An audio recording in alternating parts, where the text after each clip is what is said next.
फवाद को पीछे से आवाजें देकर हमने सिखाना है। फवाद भी बहुत छोटा है और इसको चीज़ों की समझ नहीं है। मीन थेरेपी भी इसको पूरी प्रॉपर समझ में नहीं आती, तो हम प्रैक्टिस करके और खेल खेल में खेलते हुए फवाद को अलग अलग चीज़ें सिखाते हैं। ये थेरेपी खेल खेल कर करवाई जाती है, क्योंकि ये थेरेपी है, कोई पढ़ाई नहीं है।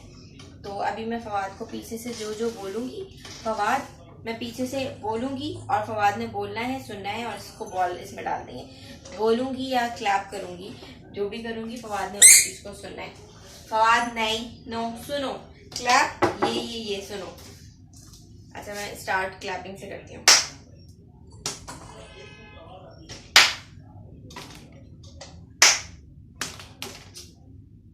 आ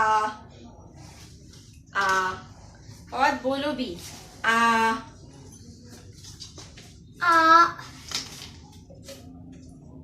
ओ ई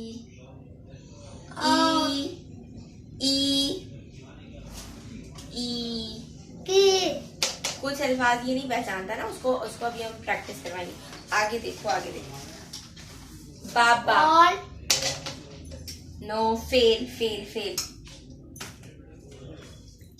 बाबा, आओ, फेल। और सुनो, आओ।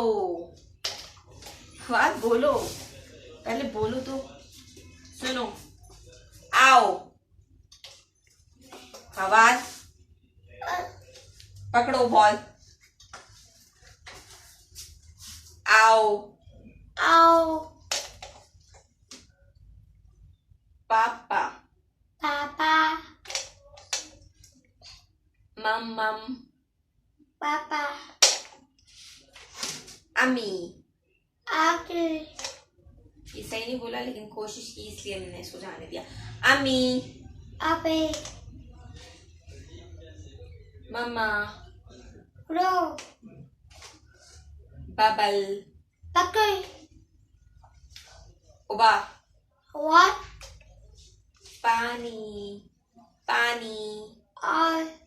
पानी। Good Fawad, give me a high five, जो बहुत जोर से हाई फाइव मारता है। ठीक है, ये है। और ये मैं घर पे भी इनकी वालदा को बोला हुआ है कि इसकी प्रैक्टिस करवाओ, और ये इंशाल्लाह इससे सही हो जाएगा।